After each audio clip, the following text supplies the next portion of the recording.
It's time for Uncancelled, in which we take a deep dive into the dark underbelly of the news agenda. And tonight, everything you wanted to know about sex, but were afraid to ask. Has the pandemic killed the one-night stand? Is sex work immoral? What do men want? What do women want? Does size matter? Of course, talking about my tie.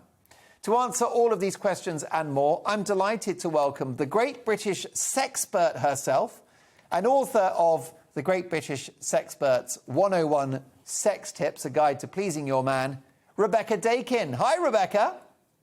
Hi, Mark. How are you? So good to have you on the show. I'm very well. Congratulations on the publication of your book, The 101 Sex Tips, a guide to pleasing your man. So how do you please your man?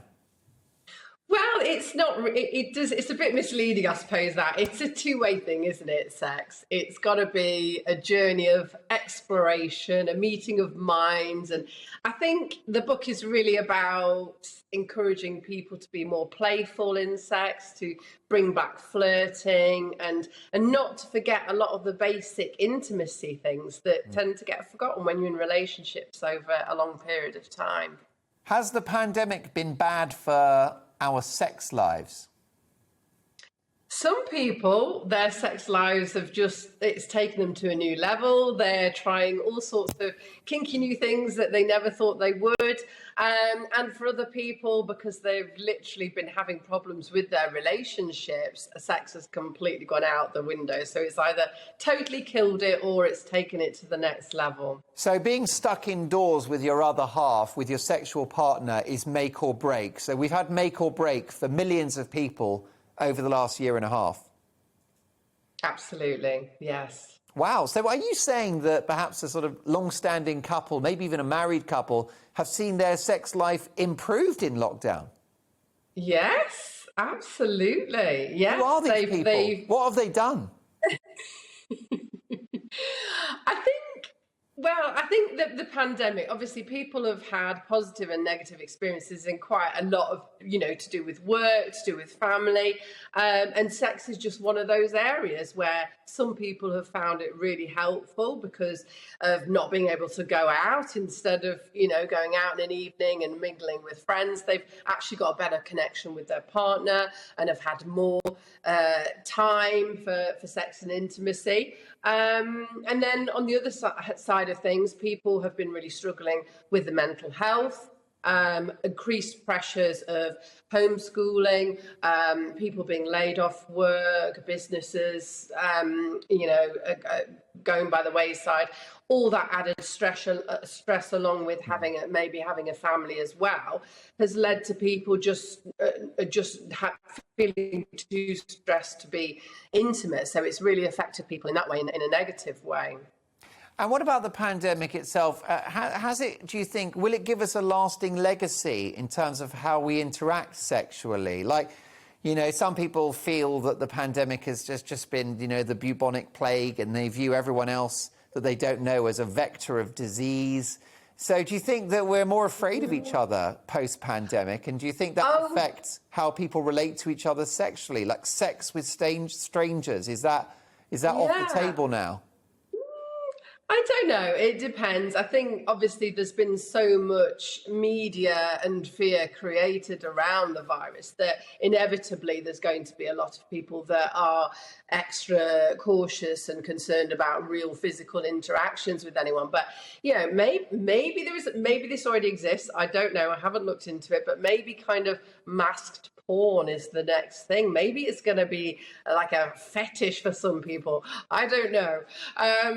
But yeah, I think there are going to be people that are worried about that. But I would be more concerned with people should be more concerned with intimacy around STDs than sort of catching any, a virus, in my opinion, that can, you're going to get better from. But yeah, there's STDs obviously that you can't get rid of. So safe sex would be my advice. I agree with you absolutely, unreservedly on that one, Rebecca. STDs are a very real threat to public health and they should be taken terribly seriously. Well said. Well, let's bring my fantastic panel in on this, if I may.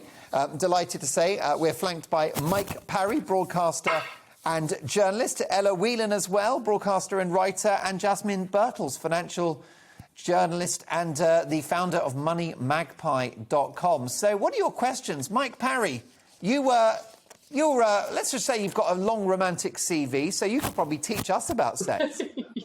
Really, I mean, at a certain age, and I sort of gave all this sort of stuff up about 6 years ago. However... Very specific. Exactly 6 years ago. Yeah, well, I sort of, got to the age of about 60 and that kind of stuff. But, Rebecca, what I want to say to you is one of the losses of the pandemic has been people not going into their offices every day, because one of the great joys of my working life for probably about 35 or 40 years was the office romance. It's one of the only reasons I'd often go to work. And it wasn't just me getting involved.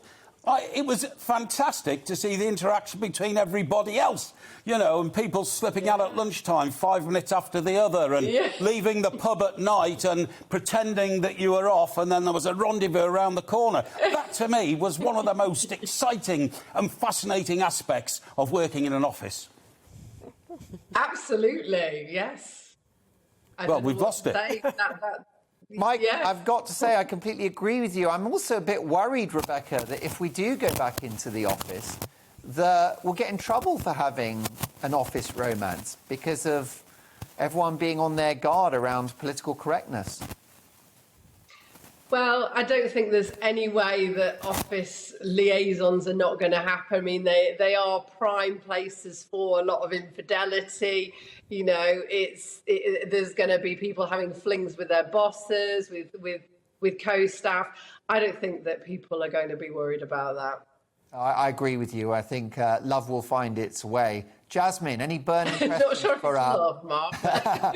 I'm very naive. Will find its way. I had a very sheltered upbringing, let me tell you, Rebecca. Me too. Jasmine, you're an expert on finance, but what about matters carnal? Oh, good gracious. Well, I was thinking that one thing I've found when I've been talking to actually particularly sort of young men, and I'm talking sort of teenagers, early 20s, they are in a very tough situation, it feels. I mean, one of them was saying to me the other day that he almost feels like he has to make an appointment to speak to a young woman because it's so easy to make a mistake, to say the wrong thing, put your hand in the wrong place, whatever, and suddenly you're in the court. Do you find that there's a problem now for young women and young men not knowing how to approach each other, not knowing how to relate to each other? They're actually too afraid in case they say the wrong thing.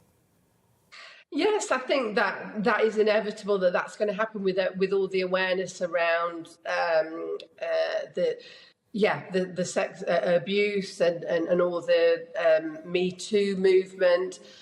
Yes, absolutely, that's going to be inevitable. I don't really know the answer to the way around that. I guess, it's just consent.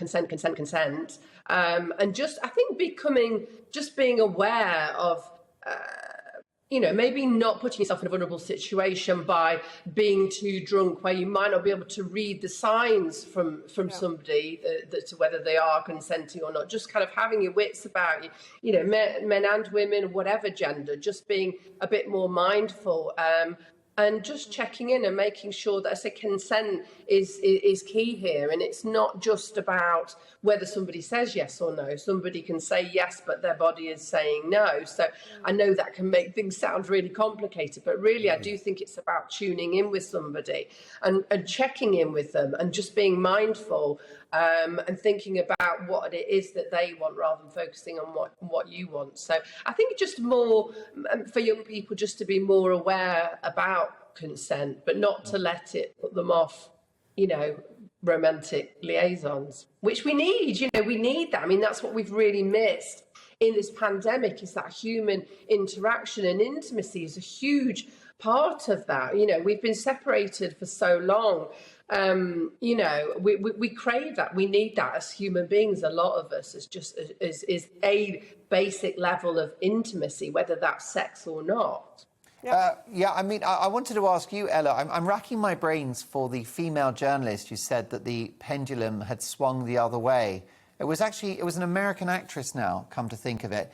And she said that, I think it was Deborah Winger, the actress, she said that in terms of sensitivity around the opposite sex and what to say and what not to say has gone too far. She kind of argued that Me Too, whilst a very sort of worthy raising of awareness of some awful crimes, it's gone the other extreme. What do you think? Yeah, well, the festival that I organise, the Battle of Ideas Festival, is holding a debate on this, on intimacy and the future of sex and relationships in 2 weeks in Church House, Westminster. Come along to it. But the question of, or the idea of us keeping our wits about us is interesting, because obviously Rebecca's making a very common sense argument, which is, you keep a hold of your sense of your surroundings, you don't let yourself go too far, particularly on first dates, because you don't know the person too well. But actually being intimate and falling in love involves taking, or even, having sex. It doesn't have to be in the pursuit of love. Involves becoming vulnerable. It involves taking risks, very positive ones that you hope will pay off in positive ways. Be it because, falling in love involves becoming vulnerable to a person, which is one of the most wonderful things. You really open up to someone.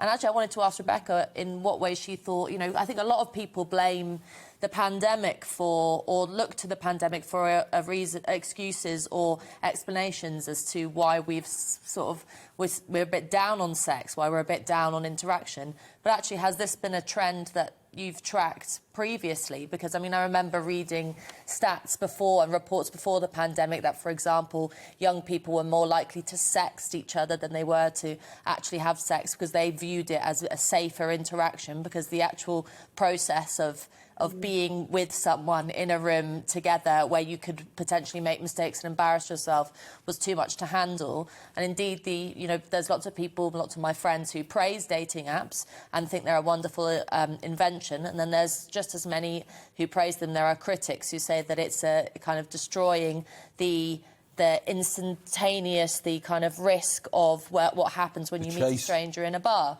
So are there more long-standing trends going on here other than us just quite literally being banned from kissing over the last 18 months? Oh, definitely. It's something that is quite frequently I get called on for news articles around, like, oh, we're having less sex or we're having more sex. It's, it does kind of, swing between the two. I think for people getting involved in sexual relationships, it's sorry, my mind's just gone blank. Well, it's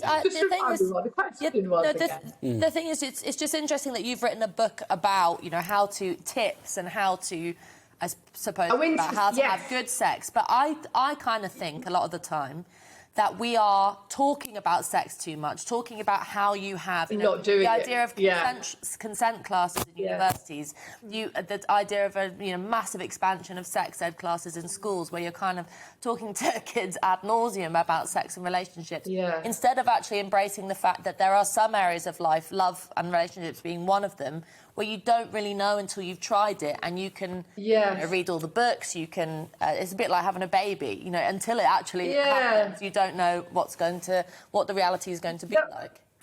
Yeah, I think you've made a really good point there. That how do we get that balance between, we want to obviously educate people about things that are really important, like consent, but we also don't want to scare people off trying to, of intimacy altogether. I think, porn is a big problem at the moment, especially for young people. Like you mentioned about the sexting. There's men, there's girls and boys and all genders that are actually so fearful about what's expected of them, the high expectations based on what's portrayed in porn, that is another kind of blockage for intimacy. You've got people that actually don't actually know how to behave in a human intimate interaction with another person, because they've become so detached from intimacy through watching so much porn. And then, as I say, you've got maybe young girls that are looking at porn and seeing women portrayed a certain way and feeling that they have to do what's being done in porn films. And so that automatically creates a massive divide where people... But can I say, Rebecca, sorry to interrupt, I think it's gone the other way as well. You've just gone on about pornography and all that, but I think it's gone the other way, where we're all trying to second-guess what the new behavioural code is. So, you know, when's the first moment you actually touch, you know, a partner, a member of the opposite sex, you know, in the way that you used to be able to put your arm around a girl? Yeah. You've got to be very careful these days. And it's as a minefield, and you're second-guessing the person who's with you, if you see what I mean. Do you understand? To see what their reaction is. And we've all been frightened. We've all been... I think it's very sad, yeah. There is a... It is, but I mean, is this about having having a conversation? I know we shouldn't have to do that, but if this is going to be an issue where people are thinking, can I do this, can I not, then is that example that you've just used there, like, you know, how do you feel if I put my arm around you? I'd really like to do that. How do you feel about that? You know, it's just a way to kind of test the waters. So maybe this is... But you used to be able to read the signs. Yeah. You used to be able to read the signs on that. I remember when I was a student, I was at a dinner party, and I'm going to be honest with you, I spent far too much time reading books and not actually having too many girlfriends at college. But I was at a party once, a dinner party, and a hand landed on my knee out of nowhere, unprovoked. Shock. And it was flattering. But I mean, that person now... You didn't report for sexual harassment then? Definitely not, you know. And two things, really. Either it's a welcome advance or I'm flattered and it's thanks but no thanks. But I feel that encounter would be handled very differently today. Oh, absolutely. Yeah, I mean... Oh, that's a shame. You know, an unwelcome advance to come toward me. But that's a shame. No, thank you. It's a speculative advance, isn't it, Rebecca? Well, yes. Yeah. Rebecca, listen, we've got to get you back. Maybe come in the studio. We've got a rapid fire now. We've only got a few seconds left. Let's go rapid fire with some important sex questions, OK? Almost a yes or no answer, as briefly if you can. OK. Does size matter? No. Is sex overrated? Can be. You really are delivering. And finally, is simultaneous orgasm a myth? No. And then Rare, final, not a myth. final, is the G-spot real? Yes. There you are. And the answer to all of these questions can be found in your book. It's called The Great British Sexperts 101 Sex Tips, a guide to pleasing your man. But as Rebecca said, it's very much for the woman too, or it could be a guy and a guy, or empowering a girl and a girl. Yeah. Exactly. Basically, a lot of fun for everyone. Welcome to the GB News YouTube channel. You can watch us live 24 hours a day, catch up on your favourite shows, and join in the conversation in the comments below. Don't forget to subscribe and you'll never miss any of our exclusive content.